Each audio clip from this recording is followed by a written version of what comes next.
আপনি কি ইংলিশ লিখতে গেলে বুঝতে পারেন না কোথা থেকে শুরু করবেন? অনেক সময় আমরা ভাবি ভালো ইংলিশ রাইটিং করতে হলে অনেক কঠিন ভোকাবুলারি জানতে হবে। আসলে বিষয়টা এমন না। আজকের ভিডিওতে আমি দেখাবো কিভাবে মাত্র কয়েকটা সিম্পল সেন্টেন্স থেকে ধীরে ধীরে একটা সুন্দর ইংলিশ প্যারাগ্রাফ তৈরি করা যায়। আজকের টপিক হলো মাই ডেইলি রুটিন। এটাকে আমরা লেভেল 1 থেকে 10 পর্যন্ত রাইটিং কিভাবে ইমপ্রুভ করা যায় সেটাই দেখাবো। তো লেভেল 1, প্রথমে আমরা একদম বেসিক লেভেল থেকে শুরু করব। লেভেল 1-এ আমাদের লক্ষ্য হলো শুধু সাবজেক্ট অ্যান্ড ভার্ব দিয়ে ছোটো ছোটো সেন্টেন্স তৈরি করা। যেমন I wake up, I eat, I study, I pray, I sleep. এখানে সেন্টেন্স ছোট হলেও কোনো সমস্যা নেই। বিগিনার হিসেবে প্রথম কাজ হলো ইংলিশে নিজের বেসিক অ্যাকশানগুলো প্রকাশ করতে পারা।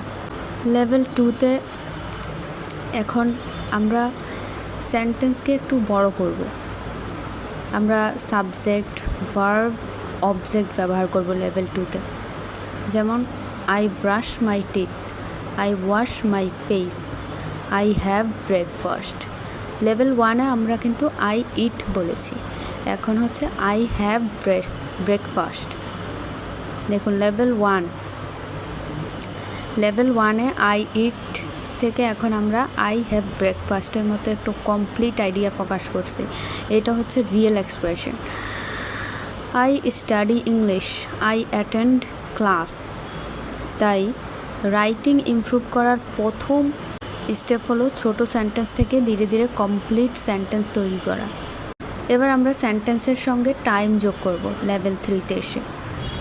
কারণ শুধু আই হ্যাভ ব্রেকফাস্ট বললে আমরা জানি না কখন ব্রেকফাস্ট করি, তাই বলতে হবে I have breakfast at 8 o'clock, I study in the morning, I attend classes in the afternoon. এখানে আমরা হয়ন মানে কখন কাজটা করি সেটা বলছি। এর ফলে সেন্টেন্স আরও ইনফরমেটিভ হয়ে গেছে। এবার সেন্টেন্সে আমরা প্লেস এবং রিজন যোগ করব লেভেল 4-এ। যেমন I walk two university because reason, because it is near my hostel. এখানে আমরা শুধু বলছি না যে আমি ইউনিভার্সিটিতে যাই, আমরা বলছি কিভাবে যাই, কেন যাই, রাইট? এবং কোথায় যাচ্ছি, স্থান ইউনিভার্সিটিতে। আরেকটি এক্সাম্পল দেখুন, I study in my room because it is quiet. এখানে বিকজ ব্যবহার করে আমরা একটি রিজন দেখাচ্ছি। এভাবে একটা সিম্পল সেন্টেন্সে অ্যাডিশনাল ইনফরমেশন যোগ করতে পারি। এখন আসি খুব গুরুত্বপূর্ণ একটা স্টেপে, লেভেল 5। শুধু আলাদা আলাদা সেন্টেন্স লিখলে রাইটিং অনেক সময় ডিসকানেক্টেড মনে হয়, তাই আমাদের সেন্টেন্সের মধ্যে কানেকশন তৈরি করতে হবে। এর জন্য আমরা ব্যবহার করি লিঙ্কিং ওয়ার্ডগুলো, first, then, after that, later, finally. যেমন first I brush my teeth, then I have breakfast, after that I go to university, later I study for my job exam, finally I review my class note. এভাবে এই যে এখন কিন্তু আমাদের একটা আইডিয়ার সাথে আরেকটা আইডিয়া একটা কানেকশন তৈরি হয়েছে, তার লেখাটা স্মুথ শোনায়।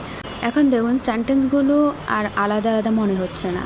সেন্টেন্সের একটা সেন্টেন্স থেকে পরের সেন্টেন্সে ন্যাচারালি মুভ করছে, ন্যাচারাল লাগছে। সো এভাবে ছোট ছোট সেন্টেন্সকে আমরা এভাবে কানেক্ট করতে পারি। অ্যান্ড লেভেল 6-এ আমরা সেন্টেন্সে অ্যাডভার্ব ব্যবহার করব যাতে আরেকটু বেশি মডিফাইড লাগে।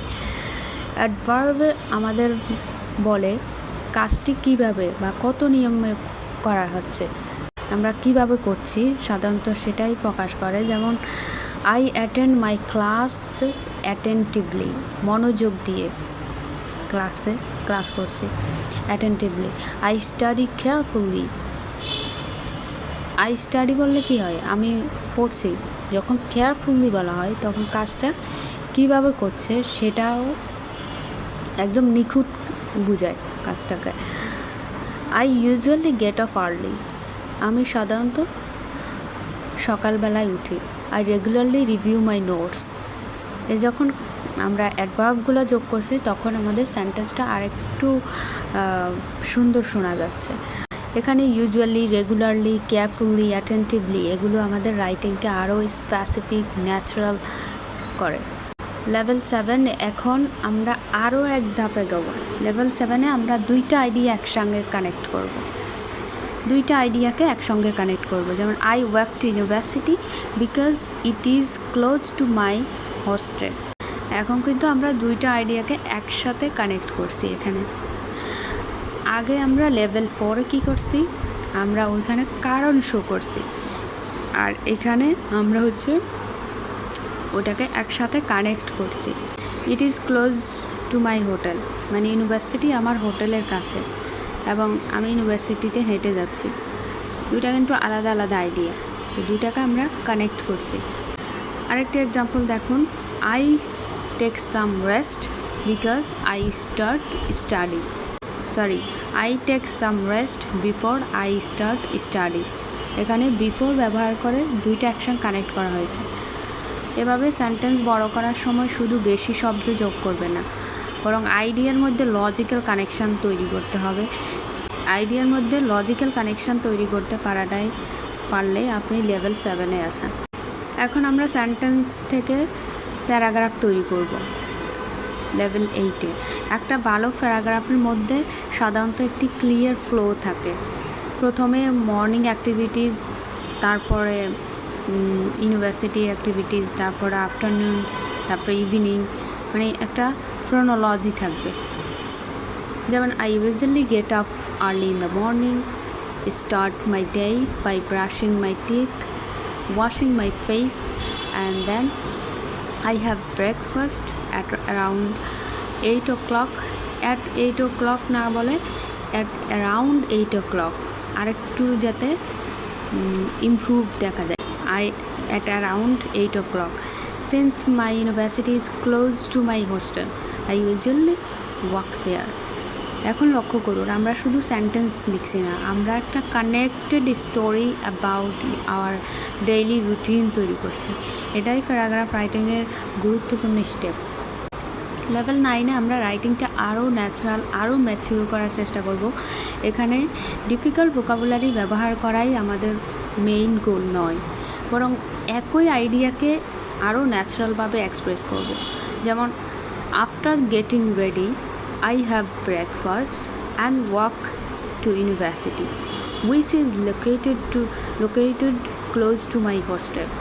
আইডিয়া যাতে ন্যাচারাল শোনা যায়, এর জন্য আমরা কতগুলো আইডিয়াকে একসাথে ন্যাচারালভাবে এক্সপ্রেশন দিয়ে প্রকাশ করছি।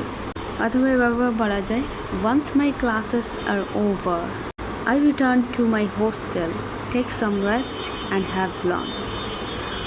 যত বেশি আপনার রাইটিং ফ্লুয়েন্সি, ন্যাচারাল এক্সপ্রেশন হবে, ইংলিশের রিয়েল এক্সপ্রেশনগুলো হবে, তত বেশি আপনার লেভেল উপরে থাকবে।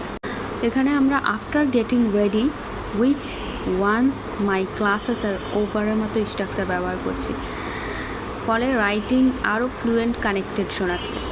লেভেল 10 ফাইনালি, এবার আমরা 10-এ চলে এসেছি। লেভেল 10-এর রাইটিং কমপ্লিকেটেড করা দরকার নেই। আমাদের লক্ষ্য হচ্ছে clear, natural, fluent and well connected English লেখা। ওয়েল কানেক্টেড, খুবই যেন ন্যাচারাল এক্সপ্রেশন হয়। এভাবে ইংলিশের রিয়েল এক্সপ্রেশন যাতে হয়, সেভাবে লিখতে পারলেই হচ্ছে আপনি লেভেল 10-এর। যেমন I usually start my day early and follow a fair structured routine. After getting ready and having breakfast, I walk to university. As it is conveniently located near my hostel, I attend my class attentively and take notes on the important points discussed by my teachers. এখানে লক্ষ্য করুন, আমরা simple আইডিয়াই focus করছি, কিন্তু sentence structure, connection এবং word size একটু বেশি polished শোনা যাচ্ছে। এটাই হলো অ্যাডভান্স রাইটিংয়ের মূল বিষয়। Advanced English does not always mean difficult English. It means expressing your idea clearly, naturally and effectively. তাহলে আজ আমরা দেখলাম কিভাবে একটা সিম্পল সেন্টেন্স থেকে ধীরে ধীরে একটা কমপ্লিট প্যারাগ্রাফ তৈরি করা যায়। আপনিও যদি ইংলিশ রাইটিং ইমপ্রুভ করতে চান তাহলে শুরুতেই কমপ্লিকেটেড সেন্টেন্স লেখার চেষ্টা করবেন না। প্রথমে সিম্পল সেন্টেন্স লিখুন, তারপর টাইম প্লেস যোগ করুন, তারপর রিজন যোগ করুন, তারপর কানেক্টিং ওয়ার্ডস ব্যবহার করুন। ধীরে ধীরে সেন্টেন্সগুলো কানেক্ট করে প্যারাগ্রাফ তৈরি করুন।